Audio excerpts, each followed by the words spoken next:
Good morning mga pinsan. Gumagawa na uli ako ng mga video, pero this time hindi tungkol sa mga race o sa mga event na sinasalihan ko. Ido-document ko ang journey ko para sa bodybuilding physique. Total hindi ako makapag join sa mga race ng triathlon, kung sa multi-sport. So since nag-aaral ako ng doctorate, ito kasing bodybuilding hindi masyadong time consuming.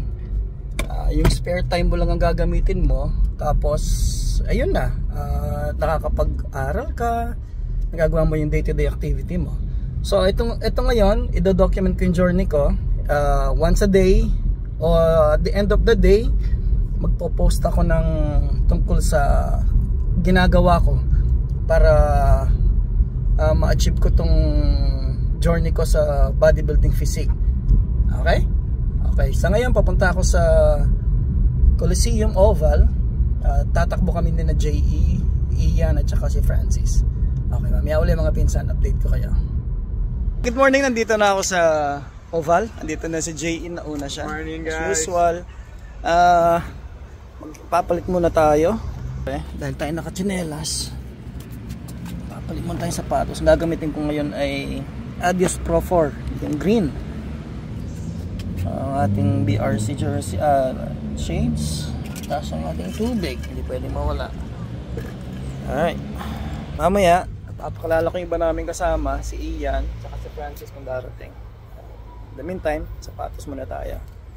Eto si Sir Anthony. Morning. At saka si Jacob. Yan, bago sapatos. Sir, anong pangalan ng sapatos mo? Tingnan nga. Ayan na. Ano masasabi mo dyan? Carbon yan, di ka? Masakit pag nilalakad, masarap itakbo. Nag-a-adjust na. Ano naman to? A6 Nova Blast 5. Oh, nice. Kaganda. Jay, ano sapatos pa? Baka sa'yo mo, di kita tinatanong eh. Hoka Clifton 9. Hoka Clifton 9. Pinakamahal yan sa lahat. Ayan na. Carbon, lahat. Ang nagamit, carbon. Lupet. Si Ian. Andyan si Ian eh.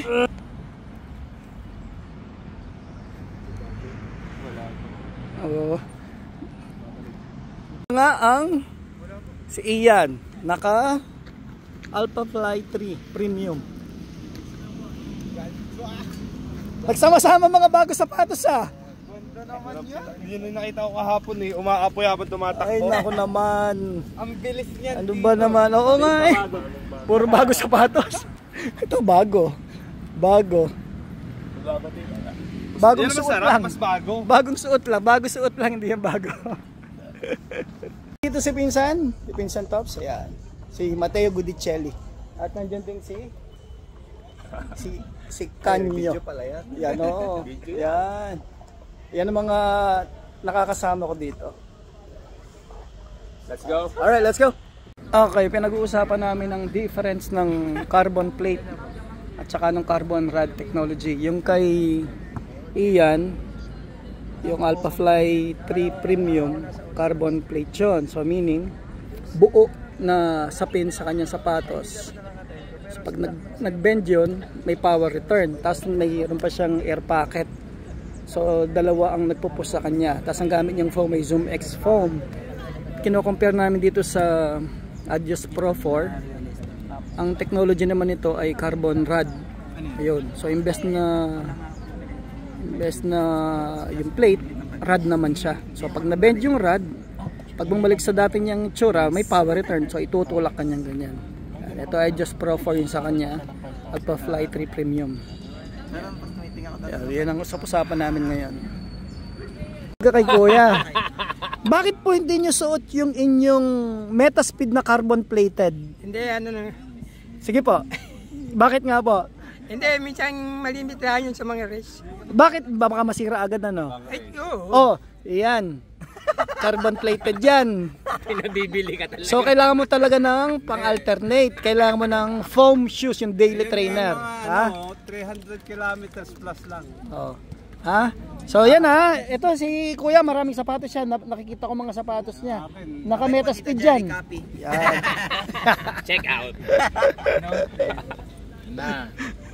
Patay ka na. Alright guys, time for our second meal. Dahil nga sa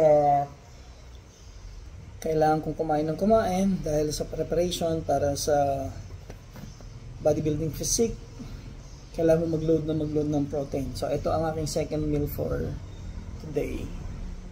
Ito siya. Alright. Meron tayong kamote, chicken, at egg. So, kain na tayo. Hello mga pinsan. Ito ang aking third meal. So, ang pang-ulam ko ngayon ay beef, egg, at rice. That's it. Okay mga pinsan, last meal. Ito na. Meron tayong salmon, itlog, at rice. At ayan si Coach. Coach! Kumakain din siya ng kanya. Yan naman ang kanya. Yan o. Yan ang nagpapahirap sa akin.